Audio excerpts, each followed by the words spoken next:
नसरीन, क्या हुआ अम्मी? बेवकूफ। अम्मी बस कर दे आप, क्यों परेशान करती रहती हैं मुझे?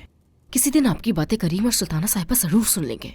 बात सुनो मेरी, जरा भी अंदाज है कि तुम करीम से क्या कह रही थी?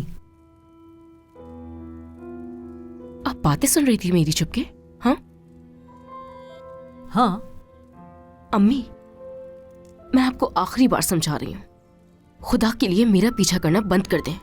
जहाँ जाती हूँ मेरे पीछे आ जाती हैं, और जो मैं अपने शौहर से बातें करती हूँ वो भी सुनती हैं। हमारे निजी मामलात से आप दूर रहें तो बेहतर होगा। चुप हो जाओ, बात को घुमाने की कोई जरूरत नहीं है तुम्हें। ये सब तुम इसलिए कर रही हो ना कि जुनैद तुम्हारी नजरों के सामने रहे। प्यारी अम्मी, आपने जो सुना है आप उसका गलत मतलब निकाल रही हैं। बहुत अच्छी तरह मालूम है मुझे कि मैंने क्या सुना है। वाकई में? ठीक है, अब मैं समझाती हूँ आपको बात। जुनैद ने पहले की तरह मुझे धमकाना शुरू कर दिया है, इसी वजह से मुझे करीम से ये बात करनी पड़ी। इसमें बुराई क्या है? झूठ बोलने की जरूरत नहीं है।